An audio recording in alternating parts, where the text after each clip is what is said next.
Welcome to ESGX Live, the community for education and information to inspire collaboration and action. And I wanted to say today a particular welcome to everyone who's joining us in the spirit of this being a difficult time. It's clearly a hard time if you are at work. It's even harder if you are not at work because you've been furloughed or you've been made redundant. It's hard for people at home. There are all sorts of challenges, and we hope today that in looking at some of these challenges, we can perhaps find things we could each do that are positive actions that can be taken. Just as a very quick introduction to some of the context today, let me just talk a little bit. Clearly, we all are very familiar, and don't worry about the small print here. This is just the reminder of the terrible figures that continue to emerge from the COVID crisis around the world. Down in the bottom right-hand corner, you can see that orange cumulative total has started to tick up significantly again in recent weeks. There is little good news in this. This crisis is set to last for some time. The US is winning a race. This is the data from the FT, just comparing the level, the number of deaths around the world, and showing the US is at the top of a leaderboard that no country should want to be at the top of. And this also shows with the many grey lines that very different outcomes can be achieved. This is the challenge that we're dealing with. If we look in the United States, there is a similar picture of hugely diverse outcomes. And again, these lines are heading up on the right of the chart. It doesn't really matter what the individual numbers say, other than we are not sitting here looking at an environment that is going to improve in a hurry. So this problem is with us for a time. In preparing for today's discussion, I just took a look at the data on the number of people traveling through America's airports. And of course, there are similar stories in different places around the world. And again, the fine detail here doesn't matter, but the big picture is the green line is 2019. And of course, you can see 2020 traffic volumes through the airports fell dramatically and have rebuilt a little, but only slowly, and they remain way lower than they have been in the past. The diversity of impact is a big story here. This is the unemployment rate by state around the country. Those on the right, states like Hawaii with very high unemployment rates now.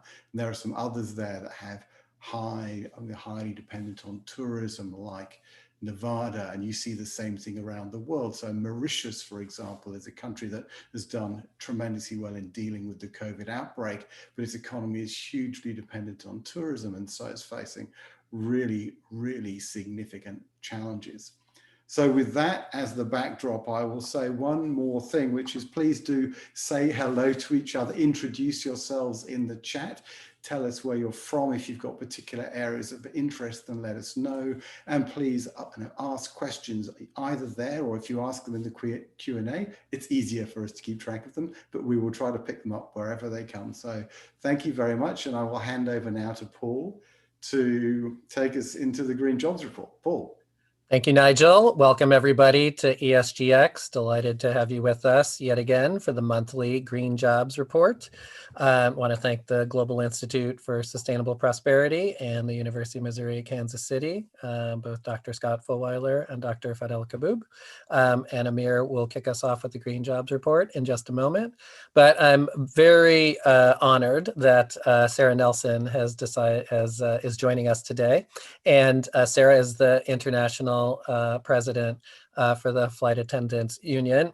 And that is an incredibly important job because, as Nigel introduced, flight attendants are responsible for our safety and our health, not just for us having something to eat or drink on the plane, but for example, on 9/11, we're essential in providing safety in that situation and whenever a health situation occurs on the plane. So in today's travel environment, travel and tourism and hospitality is a major contributor to global GDP, sometimes as high as $1 out of $7 in global GDP. In addition, all the flights that we take or hotels that we stay at are part of this economy as well. And as our global economy has become very local, very fast with the pandemic, that has impacted people's jobs and lives, including recent furloughs and layoffs. Let's just reflect for one moment on the power of travel. As my wife, who's a travel writer, says, we're able to experience other cultures. We're able to connect with each other, and we're able to see the whole world and the 7 billion of us who are living together. Travel is also essential in that I wouldn't have met my wife if a seat snafu 25 years ago hadn't happened, where we both fortunately had upgraded to first class and serendipitously met for love at first flight. And we just celebrated 22 years of being married. And early in my career, I actually worked at People Express. Some of you may know the airline, one of the early discount airlines. So I've seen the travel industry from inside and out. So really honored that Sara Nelson will join us after we do a brief green jobs report that Amir will lead us into. And part of today's discussion is how do we provide relief to the travel industry, but also what opportunities for transition and transformation are there during the pandemic and our related crises. So Amir, if you want to come online, I'll get the Green Jobs Report fired up. We'll do this for about 10 minutes, and then Sara will come on, and then we'll have a panel for the remainder of our time together. Please feel free to share live.esgx.org with your friends, and feel free to start putting questions in the chat or question boxes. So Amir, welcome back. Thank you. Great to have you with us. Let me tee up the shared screen here, and here we go. Perfect. So for those of you just joining us for the first time, our Green Jobs Report measures the greenness of various industries throughout the economy. This measure of greenness is linked to the human impact plus profit rating. Some examples of highly rated industries would be that of wholesale distributors of medical products, recycling services, cleaning compound manufacturers, etc. Medium rated industries would be that of pharmaceutical manufacturers, hospitals, and insurance agencies. And the lowest, most extractive rated industries would be oil and gas extraction and casinos. So for the human impact plus profit rating, it links companies and rates them based on their performance, products, and management practices. The metrics that go into this rating include health, wealth, earth, equality, and trust pillars with a focus on people, planet, and trust.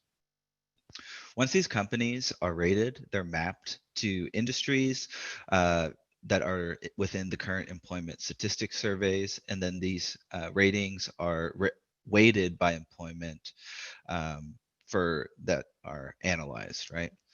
And as always, our monthly Green Jobs Report measures the direction, momentum, and changes towards a greener, more sustainable economy and the jobs that relate.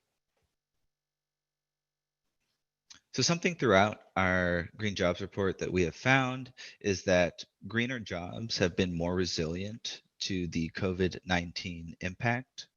So since February, we've lost around 10 million jobs, but proportionally, the lowest tiered, most extractive jobs have lost the highest proportion of jobs.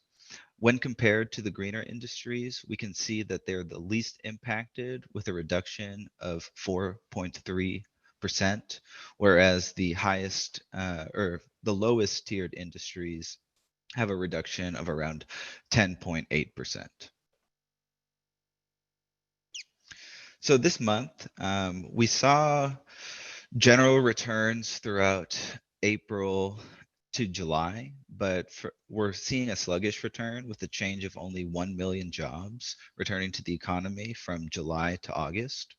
This is the first time that each of the categories have below a % return in employment. But something to notice is that for the net beneficial industries, the bucket rated from 50 to 75. It has remained the most stable throughout the COVID-19 impact, which is just another bullet point towards the resiliency that this bucket shows.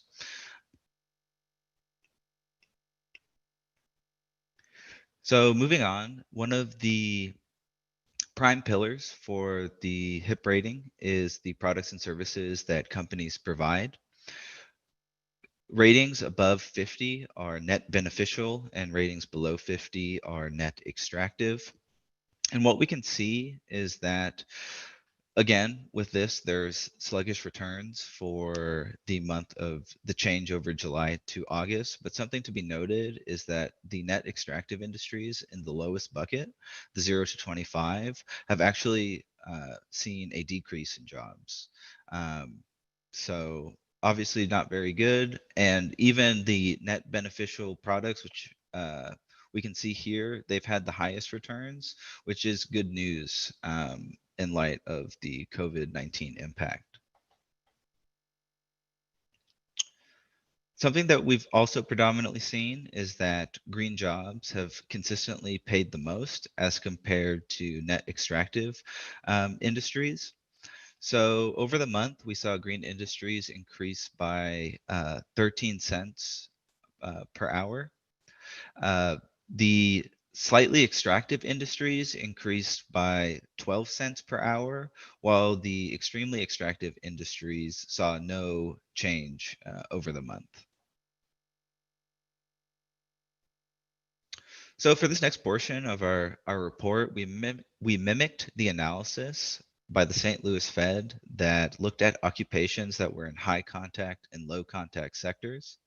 High contact sectors contain occupations which require work to be within 1 arm's length, whereas low contact industry sectors contain occupations which allow for social distancing. To no surprise, high contact sectors experienced the highest job loss throughout the COVID-19 impact, with a reduction of 6 million jobs since February, whereas low contact sectors have experienced a reduction of 3.3 million jobs. But when looking at HIP scores within these industries, we have found that when looking at the higher rated HIP scores, they proved to be more resilient. So even within high contact industries, the industries that rated above 30 HIP score had a reduction of 8.7%, whereas those below 30 HIP score had a reduction of 13.4%. And the same story of more resiliency is found for the low contact industries. So again, the key takeaway is that even within high contact sectors of the economy, greener jobs were more resilient to job loss when compared to extractive jobs. So the main focus of our Green Jobs report this month is looking at travel related industries which are facing a crisis due to the COVID-19 impact. Specifically looking at the air transportation industry, since February, it has lost over 100,000 jobs, and job loss is expected to increase due to the expiration of the CARES Act. According to an interview with NPR, United Airlines and American Airlines plan to furlough more than 32,000 employees, and there are spillover effects that are experienced throughout the travel and accommodations industry sector. Specifically, the hotel industry sector has experienced a loss of over 650,000 jobs, and losses within the hotel industry are highly correlated with the air transportation industry. And as a ratio, around 6.5 hotel jobs are lost per air transportation job that is lost. Looking back at the high contact industry sectors, air transportation is defined as a high contact industry. But when removing the air transportation industry, we see a dramatic effect on the losses in the high contact industry. So when excluding the air transportation industry from high contact, we see an employment reduction decline by 0.44%, which is significant as a percentage of a whole. And again, we're only excluding around 100,000 jobs from this calculation. But again, it plays a significant portion in terms of employment in these high contact industries. So what we want to propose is some sort of repurposing program in terms of lost jobs to funnel these lost jobs into net beneficial industries. So those of you who joined us in last month's report, we had a great emphasis on the healthcare support industry and its capacity for growth. So there's an extensive need for contact tracers, community health workers, and medical assistants. The advantage of these types of jobs is that there is a short duration of on-the-job training, which allows for easy transition in already skilled labor forces, such as the air transportation industry. And this being said, community health workers alone are requiring around 2 million jobs needed, and there's availability and need for these types of jobs. And with placing and repurposing those who are unemployed, there's value added from the unemployed labor, right? So transitioning the unemployed labor supply to the healthcare support occupations can provide benefits by focusing on the communities that are most in need and most impacted by the COVID-19 crisis. This would provide rippling benefits through community outreach, through healthcare support occupations, and would provide benefits for both the worker and the members of the community. So something new to this Green Jobs report is that we rated the entire economy with a human impact plus profit rating. And we can see that in February, the overall HIP rating for the economy was 32. And in August, you'll notice that it has an increase of 32.2. And this is because predominantly extractive jobs were lost due to the COVID-19 impact, while green jobs remained resilient. And looking at the rightmost bar, this shows the modified HIP score if we were to repurpose air transportation and hotel industry job loss into the healthcare support industry, which would increase the rating to 32.3.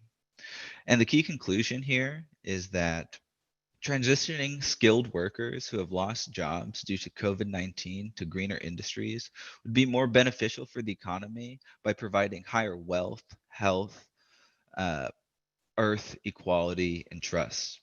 And for context as well, right? We have lost 10 million jobs since February. And this increase of 0.1% is only by transitioning 750,000 jobs. There's still 9 million jobs that we can transition with applicable skilled occupations that can be funneled into not just the healthcare support industry, but also energy sectors. So this is something that can be readily available. We can provide the training for it. And again, too, this doesn't mean that these workers have to be stuck in these jobs that they're repurposed for. The quicker we handle this COVID-19 crisis, the quicker the demand for traveling would come back, and the people who are repurposed into these jobs can return to the jobs that they are passionate for, and we can work towards normalcy.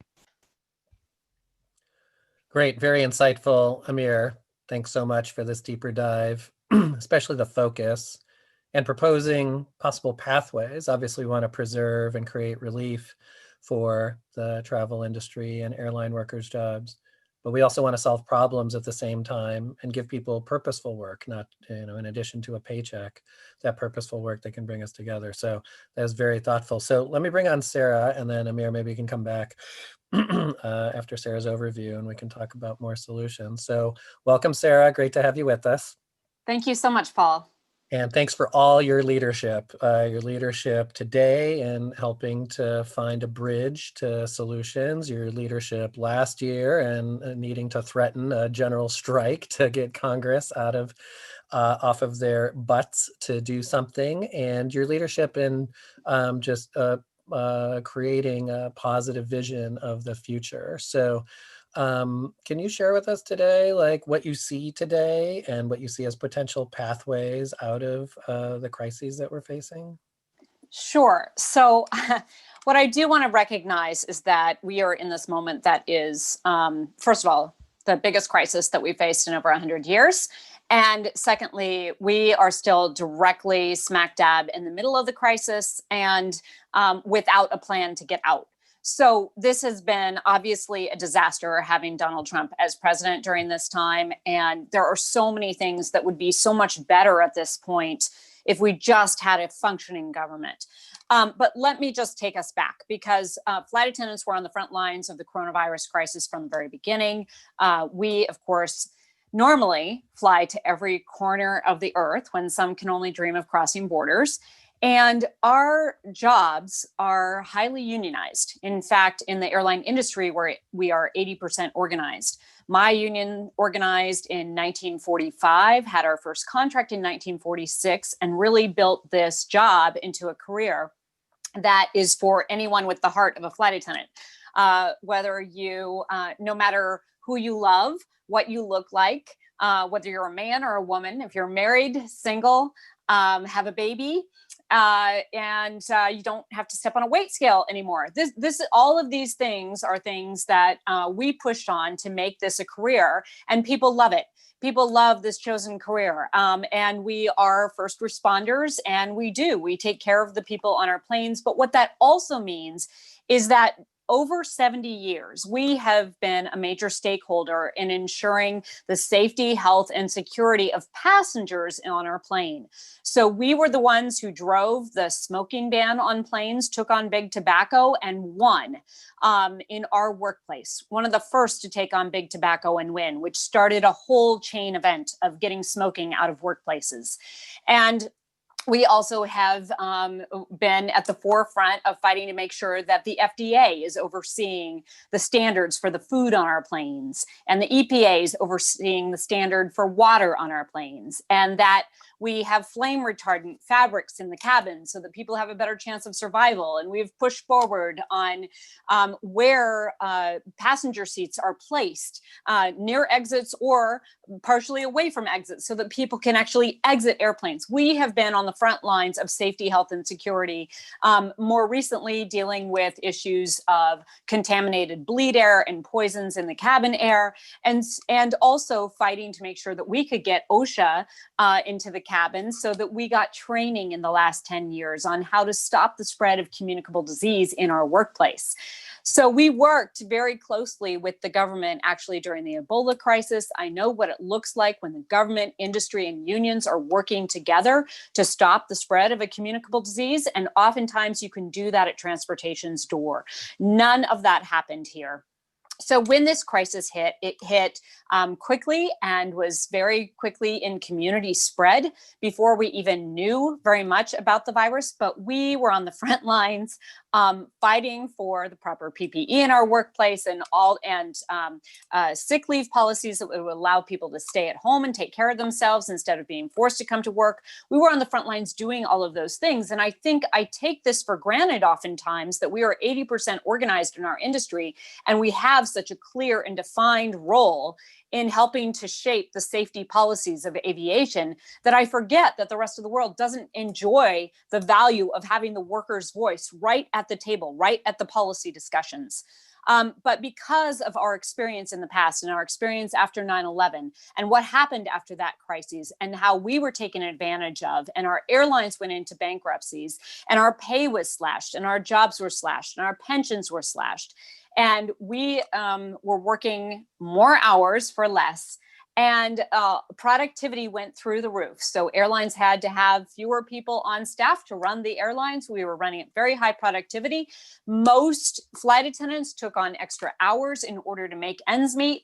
And when coronavirus came crashing down and all of a sudden demand fell 97%, we did not even have hours to make up for those overtime hours. We knew that we had to get a plan quick, and we had to be at the forefront of that plan. Otherwise, industry would decide how to spend any sort of government relief, and it won't get to the workers because industry is responsible to the shareholders. That's the way it's set up. They're not responsible to the employees. So what we did was we put forward a plan to Congress. We said, this is going to be workers first. And in the moment, because we have employer-based for-profit healthcare in the United States, what we had to do immediately was make sure that we could keep people connected to their jobs, because that would also keep them connected to their healthcare in the middle of a pandemic. So our plan was any money that comes from the federal government could only go to paying workers' salaries and benefits. The airlines could not involuntarily furlough anyone, kick them out of work. And there also had to be a cap on executive compensation, a ban on stock buybacks and dividends. And we got that workers first package in place. It was good for 6 months. It paid 70% of the salaries of employees during that time, even though demand was down well below that, hovering right around 15% for quite a long time. But it paid 70% of that. And for that, in return, the airlines had to keep people in their jobs and continue service to all the communities. The airline industry, as has already been described here, supports so many more jobs. Actually, I think it was more generous here. 1 in 7, normally we would say 1 in 14 jobs in the economy. And we carry the US mail on our planes. So people get their medicines because the airlines are coming to their communities. There are so many things people don't think about that they rely on with this air service that is so critical. So we got all of those things locked in. And the idea was, we said we had to do 3 things. We needed to first fight the virus. We needed to keep as many people strong as possible and able to care for themselves at this time, so that our government could target funding and resources to the sick and vulnerable, so that we can all get better and heal.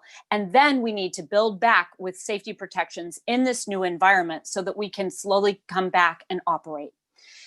So what we did was we got this workers first package in place, but then we immediately started to work on safety provisions and changing what was happening on our planes so that we could operate in a COVID environment. So we worked and we pressed to get mask policies. The government refused to do anything. Our airlines did respond and put these policies in place, but put it on the workers to enforce them, and it was a disaster. We asked for new air filtration on our planes and serious sterilization of the planes between servicing so that you were getting rid of those germs. We asked to change the the service procedures on board so that flight attendants are only in contact with people, handing something out one time and picking it up on the way back. Social distancing around our jump seats so that we are not contracting the virus or also spreading it to our next flight, because we're the ones who are going to be in contact with the most travelers, and also those communities, those hotel workers where we're going to stay overnight, for example. So we were working on doing all of those things, but it was so chaotic, no plan, that we couldn't put this in place. The other thing that we started to work on was that the airlines actually offered unpaid leaves, and people did sign up for those because there wasn't enough money to fully cover all those salaries. And people took those leaves to save their health care and then offered to do other things. Some people to volunteer, other people to look for other jobs during that time. And one of the things that we started to work on with HHS and DOT actually is a program so that flight attendants could be retrained to work in nursing homes. There was a huge need because this was a population that was most susceptible to COVID, most susceptible to the severe effects of COVID. And we needed to shore up those spaces. And flight attendants, as trained aviation's first responders, are uniquely situated to get a shorter amount of training to be able to help out in these spaces. There's a lot of work to be done during a time like this. So think about a nursing home where they have common eating areas normally, and they bring all the residents in during those meal times. And one attendant can attend to possibly 6 other people who are eating and need a little assistance, for perhaps they have dementia and they forget by the time they're getting the fork to their mouth what they're doing. So they need some assistance. Now all of the residents have to be in their own space. So we were working on how flight attendants could actually get training and work in these spaces and help out in these areas and help keep the spread of COVID down at the same time. The other thing that needed to be done was that families couldn't come visit their loved ones. And so they were calling more often to check in on that, or basic admin duties that could be helped in these areas to help make this work. So we worked to try to get this program in place, but because hedge funds have bought up all the nursing facilities and worked to keep the costs out of these places, they could not confirm for us that they could provide basic PPE to do this work.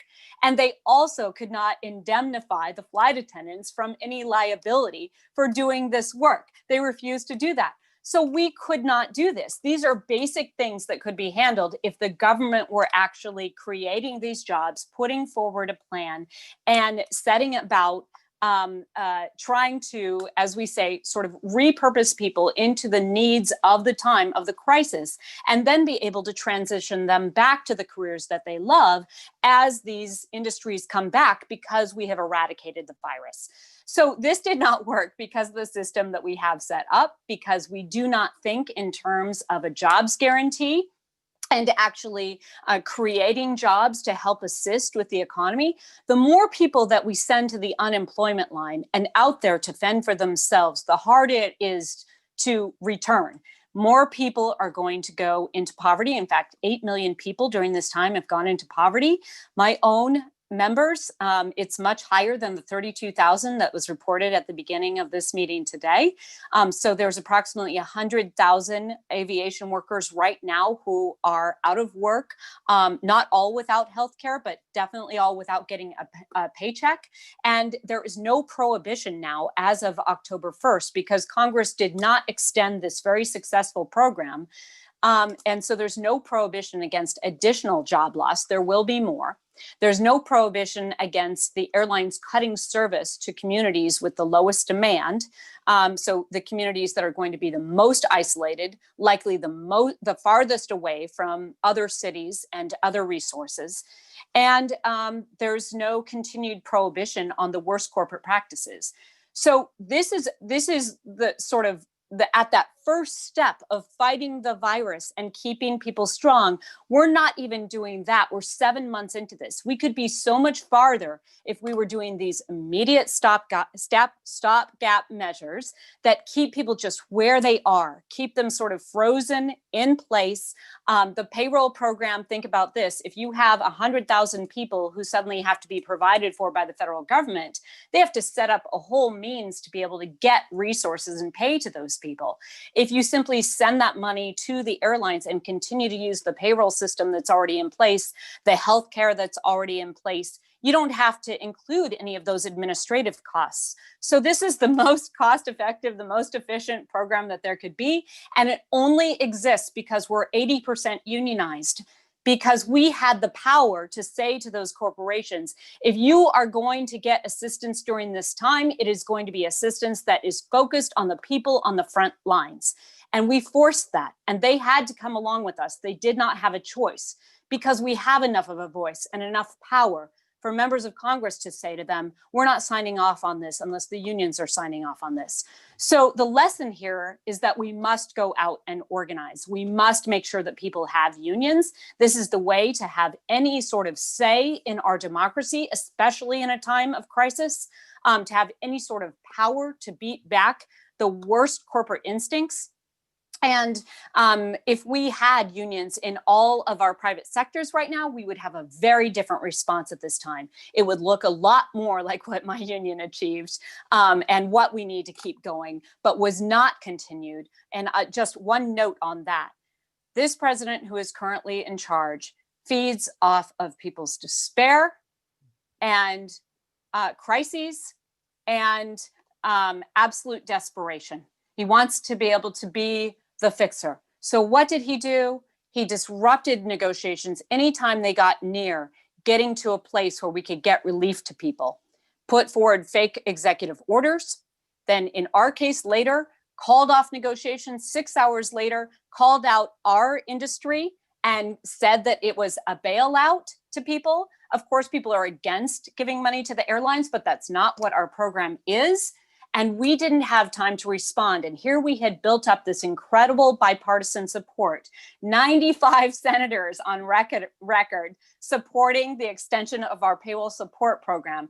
And the president, with one tweet, by calling us out, singling us out, the oldest union busting trick in the toolbox, isolated us and made sure that this wouldn't happen. So people will be losing their jobs, getting to a place of despair. We have to spread the truth about what unions did here and what we can do to build back. So we have a hashtag relief now. You can check at AFA-CWA.org for our latest events on what we're doing to fight back.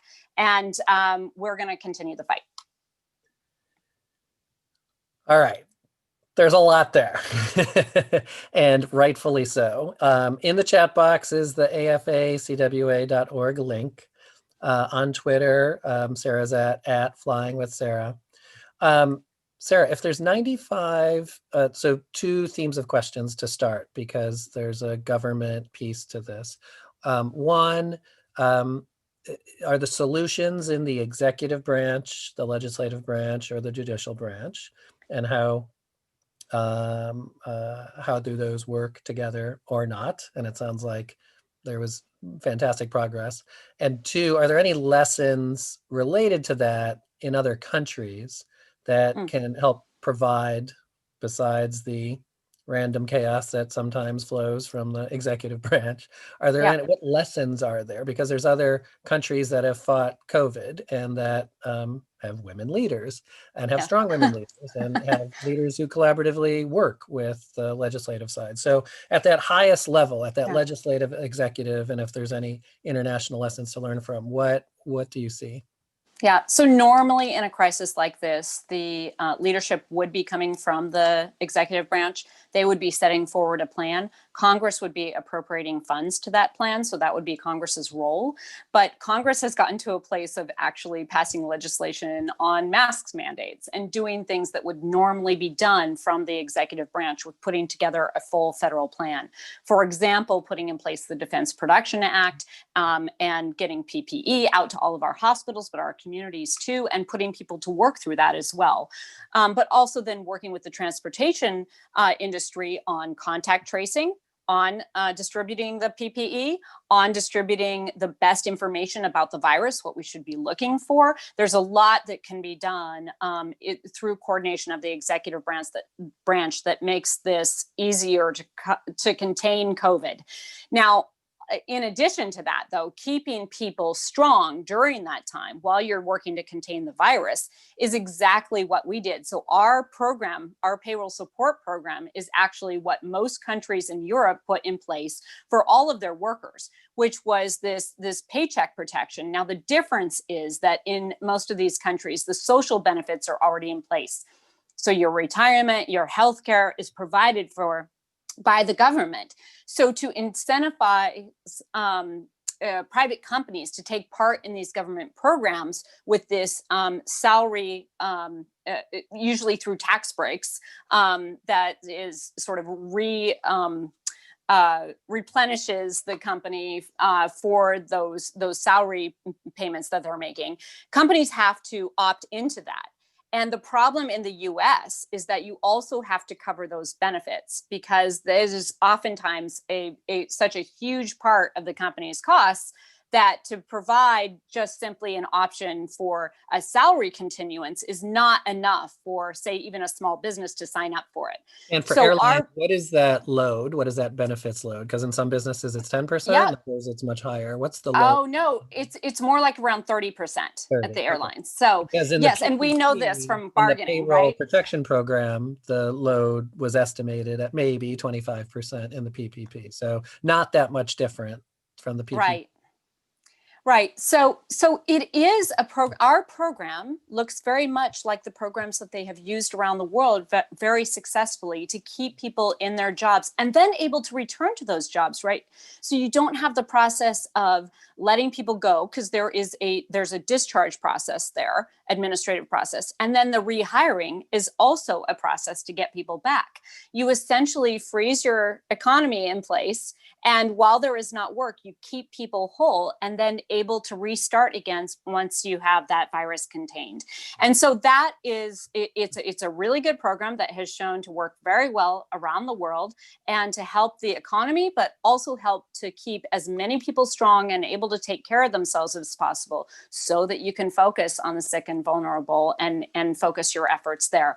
That allows the government to actually respond, because if the government is trying to respond to everyone, it's just too much. You need the citizens to help. You need everyone playing a role here.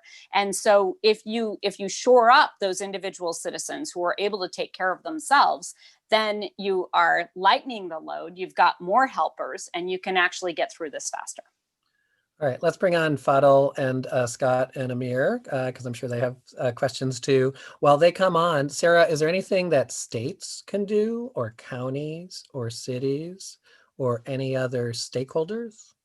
Well, this is a very difficult thing, because it's only the federal government that can actually that can actually provision these funds. The state and city governments are actually confined by the revenue that's coming in. It's only the federal government that can allocate dollars out to the public. And the federal government does not have to raise taxes, does not have to raise those funds in order to do that. So it must come from the federal level, and the states and cities need to define what the needs are and get those plans to the federal government. And oftentimes there can be partnership work there. But no, it's really the federal government that has to allocate the funds to make this work. All right. Fadl, I'm sure you're bursting Fadl? teams to ask a question. I couldn't have said it any better. Well, thank you again, Sarah, for joining us today, and for all the good work you're doing, and for this wonderful, summary of everything that's been happening over the last few months, and really highlighting to our viewers the intensity and the severity of this moment. Not just for the airline industry, for workers, but for the entire economy. The numbers are just, unbelievably, sobering, and also recognizing how interconnected this industry is into so many other layers of the economy. I think my comments will echo quite a bit of what Sarah said and what Amir presented today. What we're trying to lay out with this series on green jobs, with the deep dive in particular industries every month, are a very simple metric that essentially is confirming to us month after month that greener jobs pay better.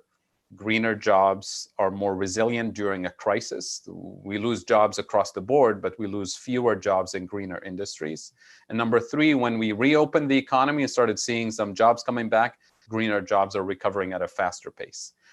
The second set of points that we're identifying here, and Amir highlighted this in one of his slides, is that we now know that the so-called recovery is actually tapering off. We're not going back to pre-February numbers, which means this recession is going to drag on for a long time. And it's going to drag on for obviously the more vulnerable people, just like we saw the so-called recovery after 2008 that dragged on for 10 years. Some people never recovered from that crisis. We know that we're going to see similar, if not worse. And this is pending really addressing the virus, the public health crisis that we have globally. So what we're trying to do with this metric is, look, there's a very clear path towards being a more resilient economy. We know where those jobs are. We know what the needs are. We know how to build a more resilient economy. Number two, we have mass unemployment that's going to drag on for a while. And we have these huge areas of need where we can easily transition people, at least temporarily, into areas of need to create a small army of contact tracers, to create a small army of Meals on Wheels delivery people, to create a small army of rooftop solar technicians and engineers. And then what we do after the pandemic, when we reopen the economy and people go back to their jobs, we still have a small army of contact tracers and public health workers ready for the next crisis, ready for the next disaster. So that's an additional layer of resilience. And this is not to say that we're going to force people into jobs they don't want. This is a temporary transition. As we say, it's a buffer for this crisis to build better resilience. The last point I want to say is that we've done this before. This is not, we're not inventing the wheel. And we've done this in the 1930s with pen and paper without any of the logistics and capabilities that we have today. The WPA workers made 32 million home visits, wellness checks during the 1930s to check on the elderly, on the sick, to make sure that children are taken care of at home if there is a parent that's sick and the other parent is working. So we've done this work, and it tremendously improved people's quality of life during the Great Depression. We can do this again. We can do it better, and we can do it with the metric and with the knowledge of that we have today, which is to say there are professional skills in every industry that are transferable, and those transferable skills make you employable and make you effective in other industries. So if you take, the great customer service skills in the airline booking industry, those are great customer service skills that can be used for contact tracing, right? Because that's part of what you do if you're doing contact tracing. You need those communication skills and so on. We're talking about, the massive increase in poverty and lack of access to food and decent nutrition for kids and the elderly and more vulnerable. And we have a small army of food prep workers at every airport location. And we have logistical capabilities with vans and trucks, and everything can be repurposed. And we have the best Meals on Wheels program in the world for this pandemic. And when the airline travel industry comes back, then we transition into something else. But, the sky's Sarah, the limit. what do you think about Funnel's, architecture? Is that something that's doable? And if, for whatever reason, it's not doable in the next few weeks or months, and potential new administration, is there a way investors can create its own company to fund this transition? Because if the federal government won't do it, what other funding sources might there be? So what do you think about the jobs transition potential and the funding potential? Well, there's total potential for doing exactly what Fidel is describing here, transitioning. And I think the example of the catering workers is a very, very good one. So there are these facilities where these, large sets of meals could be created. There would be some different parameters around it because you'd be going out into the community instead of servicing airlines. The problem is that most of these companies have, much like the nursing facilities, have been bought up by hedge funds and have been put into a structure where it's nearly impossible to get at the labor costs, the safety costs, all of those things that have to be in place. So this really needs to be paired with a plan that moves us closer to a jobs guarantee from the federal government, because this is going to have to be subsidized by the federal government. And there may be companies that want to sign up for that and sign up for those subsidies. But I will tell you right now that at the cost that they pay today and the conditions that they have in the facilities, we would not really be able to make the transition in a short amount of time that would be needed. So there are structural issues there that would have to be addressed, and we would have to know that we would have to make those investments, and then there would have to be some sort of return to the federal government for those investments, I think. But see, these are some of the things that are going to be a little bit difficult to get through because of the status of our capitalist society today. Which has driven more and more of the profits just to Wall Street and taken that out of both the conditions of the jobs, safety on the job, the pay on the job, the benefits on the job, and also the infrastructure there where workers are doing the work. So they've taken all of that out of those facilities. And as one example, in those catering facilities, they turn the hot water off at night. So when they're cleaning out those carts first thing in the morning, it's with cold water. So just as an example, I mean, that is how cheap these people are. So those are some things that we would have to deal with, and it's not something that we can't overcome. But the federal government is going to have to work mostly with unions, because these companies are not going to talk about how to raise standards or raise expectations for workers. Because when we talked about hazard pay and we talked about essential workers getting hazard pay, Congress had to make that voluntary because the corporations said, we don't want to give people hazard pay during this time because it will raise expectations and they will expect it more on the other side of this, and we're going to end up having to pay more. So we have to understand the mindset here that we're dealing with too, and reimagine how we're operating as a society, and understand that these are real roadblocks that are going to get in the way of making some very otherwise very rational decisions. Scott, you advise other countries and federal reserves of other countries. And so what do you see as other additional pathways that we could consider?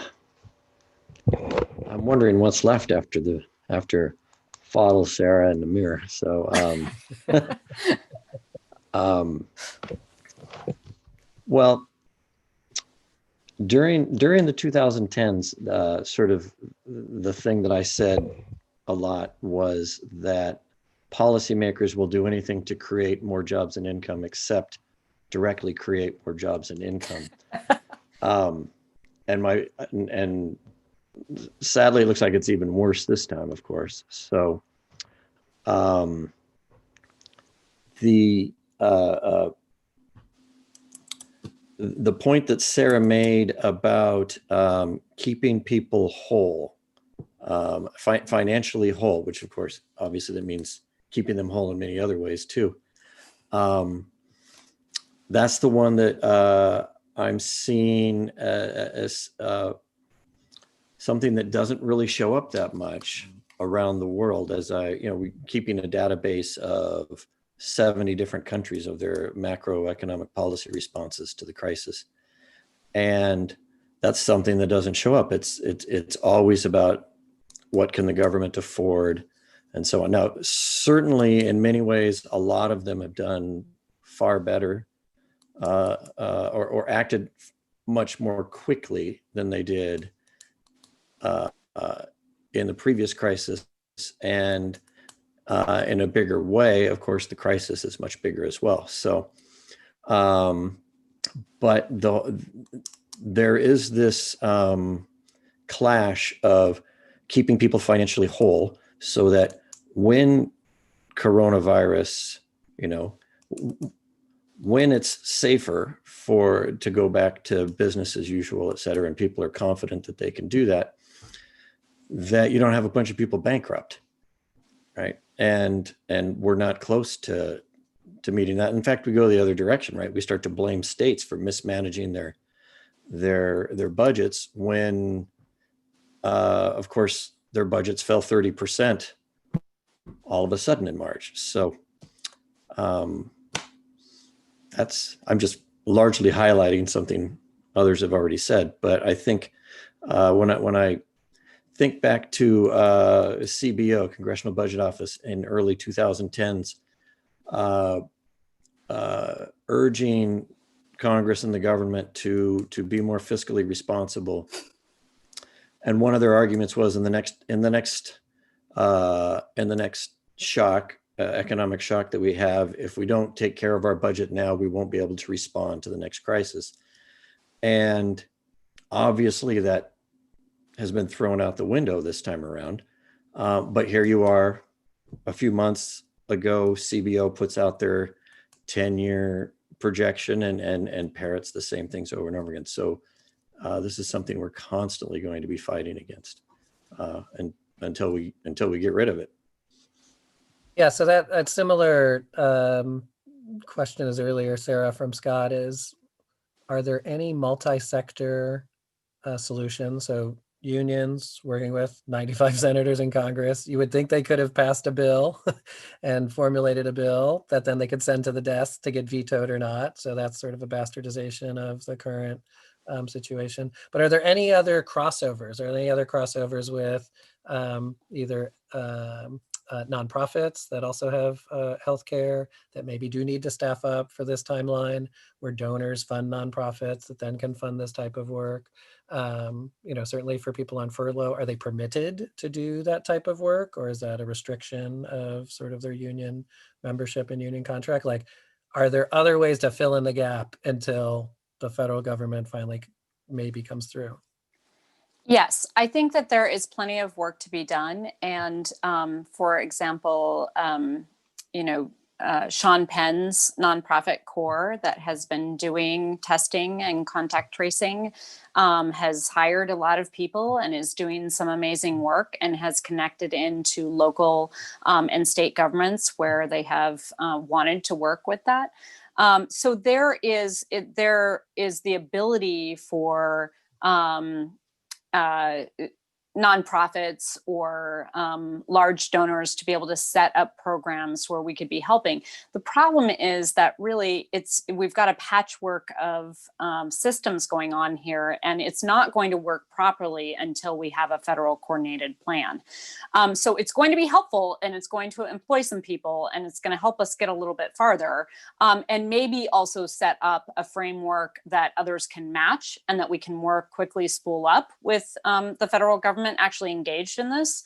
But we really do need that federal coordinated plan in order to make this work. And it requires work across borders as well, too. So you need the federal government doing that interaction with other governments around the world. And to the point about, this has not really been a time that's been about making workers whole. And this is the crisis of the lack of a labor movement around the world. That is why we are not seeing a focus on individual people. And instead, we're talking about this in macro numbers instead of the real harm about my member who, posted her video yesterday saying that she had just finished her trip to the grocery store and had just applied for food assistance. And she and her husband are both out of work now and have little kids. They're both flight attendants, and they've lost everything all at once. And these kids are, counting on them. And she is telling her story out in the car and getting this out so that she can go on inside and have a stiff upper lip and not show her kids how scared she is. This is, these are the people who need the assistance. This is the reason that governments exist, is to care for their people. And the only way that is actually going to happen is if people have a voice. And the only way people are going to have a voice is if they have unions, because that is where the power lies. Mother Jones says, the capitalists are always organizing. They say there's no need of labor organizing, but they themselves are always organizing, and that shows their real beliefs. And if workers would just understand across sectors and across borders that we hold the whole solution in our own hands, that if we stand together and don't strike in individual units, but we actually stop our labor altogether, the capitalists would have to yield to any and all demands. And that is just simply the truth. It doesn't have to come to a strike, but the strike threat has to be real. The pulling our labor is where all of the value is created, even in this moment where jobs are scarce. This world does not work if grocery workers don't go to work today. It doesn't work. And so we have to understand that power exists, and that's where we're going to change things. But that's why people are not focused on making people whole, because there is a crisis of no labor movement in this world. And that is the foundation of what we talk about here about people and planet and trust. And so historically in economics, there's land, labor, and capital, but really the value that's created for our own personal health, for our long-term economic well-being, for equal opportunity society, our people, planet, and trust, that then give you the power to make profit. Sara, we want to be respectful of your time. You've been very generous in sharing this with her. You've been very educational If you didn't catch the chat, people were love the fire hose of fact-filled, strategy-filled, but also viscerally connected, because we've all been part of your community in some way every time we fly home for Thanksgiving or for Christmas or for student graduation. So is there anything you want to summarize before we wrap up? Just remind everybody, this is recorded and free and online, so feel free to share this afterwards with your communities and work colleagues. Send it to your board of directors, send it to your investment advisor. So Sarah, anything in moving forward, because there's also, you made an endorsement today for what the next phase is, and what do we do next? Yeah, so please help spread the word that unions are for everyone. Unions are full of individual workers. They are not figureheads. They are actually the workers who do the work. And so that is everyone. That is men and women and people who are binary and people of color. And it's everyone. It's everyone. There are no borders on labor. And so we need everyone joining unions, because if we do that, we are not going to have jobs that are defined by the position of power that the people who typically hold those jobs are in this world today. It will create immediate equality. And the truth is that with a union contract, for example, equal pay is fixed. So I would really encourage everyone to spread the word about the labor movement, and also that if the labor movement is how we are going to create a climate that is going to be sustainable. And the labor movement is what is going to push corporations to make the changes that are necessary, like we are right now with our airlines and pushing them to move to biofuels and to cut carbon emissions. And we are working on that right now, and we're making a difference. And we have a say because they have to work with us because our unions are organized. So it's really important for people to extract that long-time narrative of unions are opposed to change. Unions are the problem, because the truth is that the mine workers who were living off the land were, their labor was stolen, and their land was pillaged, and their waters were poisoned. And that was the corporations. It was not the people who loved that land and wanted to keep that land precious for their children. So we have to remember who the workers are and who we're fighting for, and which side we're on. And that is how I would close. And then finally just saying that we have power, and using power builds power. So every time we come out for someone else and we get a win, we are showing people what we can do together. And that will build to more power in the next fight and get us to a place where we can get real results for everyone. Perfectly said. So thank you very much, Sarah, again, for your leadership and your time today. Thanks also to Dr. Fadel Kaboub of the Global Institute for Sustainable Prosperity and co-located at Denison University. Thank you to Dr. Scott Fullwiler and America Legge, soon to be doctor sometime soon, from University of Kansas City. And we'll wrap up by going over to Nigel to synthesize and preview next week's ESGX. Over to you, Nigel. Fantastic. Thank you very much, Paul and Sarah and everybody. Clearly an awful lot of food for thought there, and a lot of food for action as well. I thought, as I reflected on that, a few things if you want to read more and things that we can all do. One is really to understand the changes that have run through our economies already that have been accelerated by COVID. Andrew Yang's book is The War on Normal People. It's a really good, straightforward, down-to-earth read, albeit one that tells a pretty grisly story, but you need to know. Another thing we've talked about here a lot today is the role of business. And I've spent my entire life in business and finance and banking, so I understand how that world thinks and works. And yet it is amazing how many people have missed the point that if you invest in people well and treat them well, your business can be much more resilient. We've come through this year ourselves, but with our engine room in Australia, supported by the measures that the Australian government put in place, exactly as Sarah described, that has helped us to be flexible, and as our businesses got much busier in the last 3 months, to have those people still there and ready to go.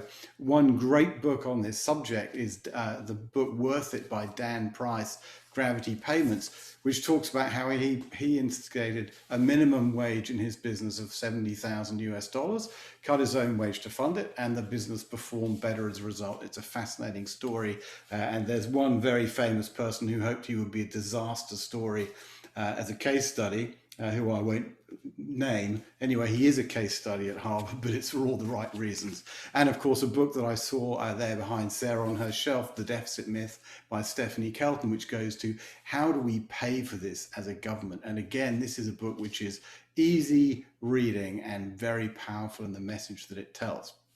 So just looking ahead to next week, we have a fascinating discussion coming up.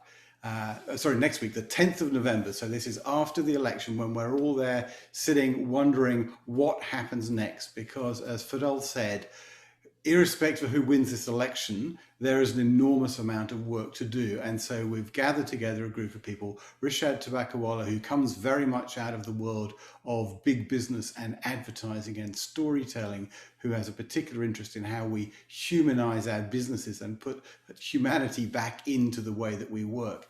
Blair Palese, who is based in Australia, is an environmental activist and has been involved with organizations like 350.org and Greenpeace over a very long period of time.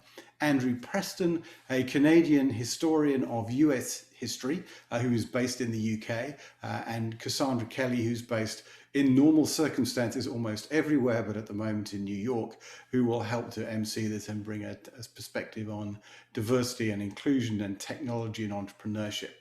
So that's pretty much where we should end today. I will also say, please do share this with your friends. Please post on social media, introduce it to people who will find it interesting. And finally, thank you very much